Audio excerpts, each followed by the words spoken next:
struck up at 9 a.m. and led the welcoming committee to the tiny train depot to meet guest speaker, Governor, and soon-to-be U.S. Senator, Hoke Smith, whose potential presidential candidacy added to the allure.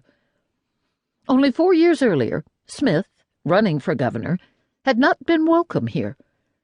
Many blamed his heated racial rhetoric for the disastrous Atlanta race riots of 1906, and the town had supported his opponent. After his election, and except for making good on a campaign promise to the ultra-racist Tom Watson crowd to disenfranchise black voters, he'd returned to his more moderate stances, and once more won favor in the eyes of the Hamilton elite, most of whom deplored incendiary speech.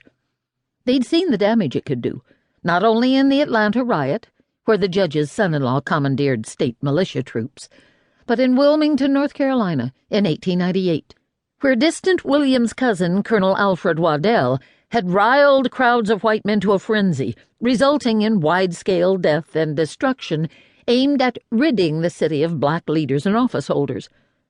Even though the ends in that case were to their liking, they preferred more legalistic means.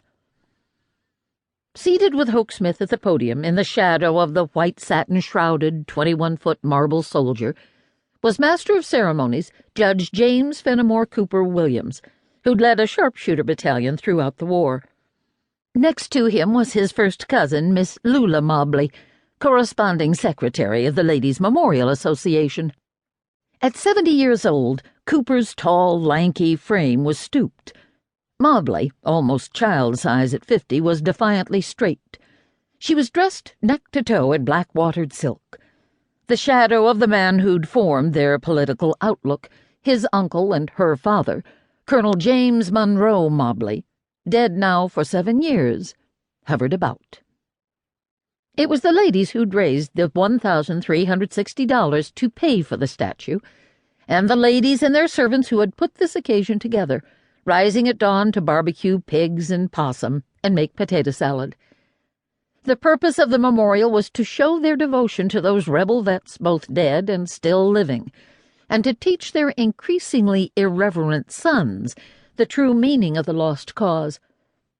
This gave them, many of whom were college graduates, a sense of purpose. They were the teachers, and it was in the schoolroom and the Sunday school room that the most important work of indoctrination took place. In addition, the women's suffrage movement was making itself felt throughout the country, and the men reckoned on lost cause activity, keeping their women safe from that. At 10 a.m. the brass band blared Dixie, and a bevy of white-gloved ladies pulled the velvet cord that removed the white satin cloak from the gleaming statue. A gasp ran through the crowd. Hamilton had no public artwork, precious little private artwork, and no one could deny it was magnificent. The welcome address was given by Colonel Leland Stanford, the man who'd helped make it possible for Georgia's first black legislators to be unseated. And so it was, on that brisk late autumn afternoon in 1910, that Hamilton's old masters remained masters, and could say with straight faces that their war had been vindicated, despite the fact that, as the inevitable result of this great denial, their children, black, white, mixed, were at war with one another.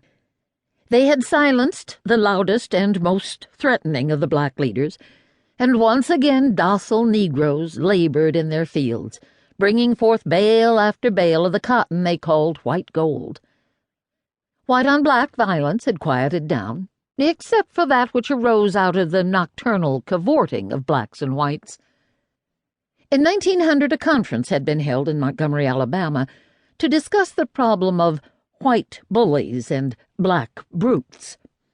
White men had lost touch with their plantation manners, likewise black men not raised in slavery. What was to be done? While Harris County in 1910 was a hotbed of sex between black women and white men, it was the white-on-white honor killings that concerned the county the most. Here on the square, a decade earlier, City Marshal Will Robinson, a Williams in-law, had been shot dead by the clerk of court's son over a white woman. To keep listening to this audiobook, I've left you a link in the description so you can do it, at no cost thanks to Audible's 30-day free trial.